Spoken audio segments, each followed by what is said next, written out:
రైతులు ఉన్నారు. కొంతమంది రైతులతో మాట్లాడే ప్రయత్నం చేద్దాం మనం. అసలు ఎందుకు వీళ్ళు వద్దు అనుకుంటున్నారు అక్కడ అనేటువంటి విషయాన్ని కొంతమంది రైతులు మనతో మాట్లాడేందుకు ఉన్నారు. వాళ్ళని అడుగుదాము. ఎందుకో ఫార్మాసిటీ వద్దు అనుకుంటున్నారు అక్కడి రైతులందరూ ముక్త కంఠంతో చెప్తున్నారు గ్రామ సభకు వచ్చినటువంటి వాళ్ళకు. హలో అండి, నమస్తే అండి.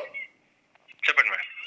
ఎందుకు మీరు ఫార్మాసిటీని వ్యతిరేకిస్తున్నారు? అసలు ఇవాళ అక్కడ ఏం జరిగింది చెప్తారా అండి ఒకసారి?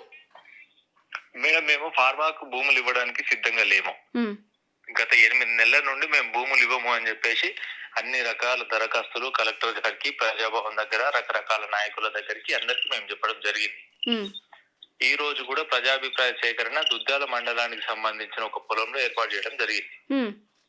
జరిగితే మేము అక్కడి దాకా పోయినాం, చూసినాము. సరేలే, మనకు సంబంధం లేదు, అంత దాకా మనం పోవడం అవసరం లేదులే అని చెప్పేసి మేము పోలేదు అక్కడికి. మేము పోలేదు. లగచెర్ల గ్రామంలోనే మేము అందరం ఒక దగ్గర ఉండి వంట వార్పు ప్రోగ్రామ్ చేద్దామనే ప్రయత్నంలో భాగంగా మేము టెంట్ వేసి వంట వార్పు ప్రోగ్రామ్ స్టార్ట్ చేస్తా ఉన్నాం. అంతలోనే కలెక్టర్ గారు అక్కడికి రావడం జరిగింది. కలెక్టర్ గారికి అక్కడికి రావడం జరిగిన తర్వాత కొంతమంది యువకులు, ఎస్టీ మహిళలందరూ కూడా ఆయన దగ్గరికి వెళ్ళి మాట్లాడే ప్రయత్నం చేస్తే మేమందరం లేదు, కలెక్టర్ గారు కాబట్టి మనం ఏమి అనాల్సిన అవసరం లేదు, మనం ఆల్రెడీ భూములు ఇవ్వము అని చెప్పేసినాం కదా, ఎవరు వచ్చినా వాళ్ళతో మాట్లాడేంత అవసరం మనకు లేదు, మన పని మనం చేసుకుందాం అని చెప్పేసి అందరిని కూడా సముదాయించే ప్రయత్నం చేసినాం. అందులోనే కొంతమంది బయట వ్యక్తులు, కొంతమంది ఏదైతే దీన్ని వాడుకోవాలని చెప్పేసి ఎవరైతే అనుకుంటున్నారో ఆ వ్యక్తులు మాత్రమే కొంతమంది ఈ కలెక్టర్ గారి కారు పైన, కడా ఆఫీసర్ గారి కారు పైన ఇలా దాడులు చేయడం జరిగింది. ఎందుకంటే కొన్ని వందల మంది పోలీసులు అక్కడ ఏదైతే ప్రజాభిప్రాయ సేకరణ కార్యక్రమం ఉందో అక్కడ వందల మంది పోలీసులు ఉన్నారు. మేము అక్కడికి పోయినాం, పోలీసులకు కూడా చెప్పినాం, మా వల్ల మీకు ఎలాంటి ఇబ్బంది ఉండదు సార్, మీరు కూడా మమ్మల్ని ఇబ్బంది పెట్టకండి, మేము స్వచ్ఛందంగా బాయ్కాట్ చేస్తా ఉన్నాం దీన్ని, ఏ రైతు కూడా ఇక్కడికి రాడతారని చెప్పేసి వచ్చేసినాం. మేము అక్కడికి పోయి చెప్పేసి వచ్చేసినాం. ఎవరికి జస్ట్ ఇక్కడ మమ్మల్ని ఎక్కడైతే పోలీసులు ఆపారో వాళ్ళకే చెప్పినాం. మేము కలెక్టర్ గారితో వాళ్ళతో ఎవరితో మాట్లాడలేదు. మేము వచ్చి మా ప్రోగ్రామ్ ఏం చేస్తా ఉంటే కలెక్టర్ గారు, కడా ఆఫీసర్ వెంకటరెడ్డి గారు, కోడంగల్ ఎంఆర్ఓ గారు వీళ్ళందరూ కూడా మేము వచ్చిన ఒక హాఫ్ అన్ అవర్ 1 అవర్ కి వాళ్ళు ఇక్కడి లైచెర్ల గ్రామానికి వచ్చారు. లైచెర్ల గ్రామానికి వచ్చిన తర్వాత ఆ గ్రామంతో ఉన్న కొంతమంది రైతులు, మహిళా రైతులు, కొంతమంది బయట వ్యక్తులు వాళ్ళ పైన దాడి చేసే ప్రయత్నాలు చేసారు. మేము మాడి కూడా అందరిని సంజాయించి అందరిని కూడా పక్కకు దొబ్బేసినాము.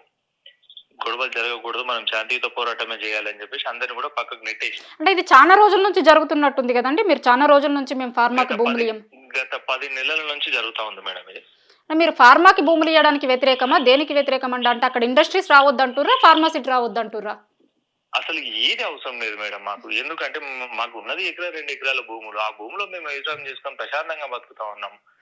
ఈ ఫార్మా గానీ ఇంకొకటి గానీ వస్తే మీరు చేసే డెవలప్ ఏందో గానీ మాకేదో ఉద్యోగాలు ఇస్తామంటారు తప్ప మేము ఆల్రెడీ ఇప్పుడు యజమానులం మేడం ఈ భూములకి. మమ్మల్ని బిచ్చగాలని చేసి ఒకరి దగ్గర కూలి పనికి ఎందుకు పంపిస్తా ఉన్నారు? ఏం అవసరం ఉండదు. మేము అడిగినాం మా కంపెనీలు, మేము అడగలేదు కదా. ముఖ్యమంత్రి గారు కూడా మేము ఇంతకుముందు చెప్పినాం మీడియా ద్వారా. అయ్యా ముఖ్యమంత్రి మొన్న బర్త్డే అప్పుడు కూడా మేము విషయం చెప్పడం జరిగింది. సార్ మీరు మా మీద కన్నెర చేయకండి, మీరు ఇంకెక్కడైనా జనావాసాలు లేని దగ్గర ఏదైనా తీసుకోండి తప్ప 1375 ఎకరాల భూమిని తీసుకుంటే మా కడుపు మీద కొట్టిన వాళ్ళు అవుతారు, దయచేసి మిమ్మల్ని ముఖ్యమంత్రిని చేసి మా కడుపు కొట్టకండి అని కూడా మేము మీడియా ముఖంగా మేము చెప్పడం జరిగింది. ఈ రోజు కొంతమంది అసలు అధికారులు మా దగ్గర రావాల్సిన అవసరం కూడా లేకుండే.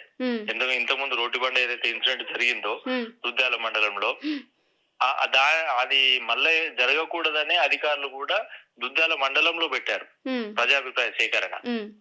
మేము అక్కడ బాయ్కాట్ చేసి మేము అక్కడికి పోలేదు. పోయి ఎక్కడైతే మమ్మల్ని పోలీసులు ఆపుకున్నారో అక్కడ వరకు పోయి సార్ ఎందుకు మమ్మల్ని రమ్మన్నారు, వద్దా ఎందుకు ఆపుతున్నారు మీరంటే లేదు రైతులు స్వచ్ఛందంగా వస్తేనే ఒక్కొక్కరిని ఐడి కార్డులు తీసుకొని మేము పంపిస్తాం, లేకపోతే పంపించము అన్నారు. సరే సార్, మా భూములు తీసుకొని మాకే ఐడి కార్డులు చూపించామంటారు కదా, మేము రావడం ఎందుకు, మీకు ఇవ్వడం ఎందుకు, మేము ఇవ్వకుండా మా పని మేము చేసుకుంటామని చెప్పి వాళ్ళకి చెప్పి రావడం జరిగింది. మేము జరిగిన తర్వాత కలెక్టర్ గారు మా దగ్గరికి రావడం జరిగింది. ఎలాంటి ఫోర్స్ లేదు, కలెక్టర్ గారు కూడా ఎవరిని తీసుకురాలేదు. కలెక్టర్ గారు కూడా సానుకూలంగానే సరే రైతులు రాకపోతే నేనే రైతుల దగ్గరకు వస్తా అనే ఉద్దేశంతో వచ్చినట్టున్నారు కలెక్టర్ గారు కూడా.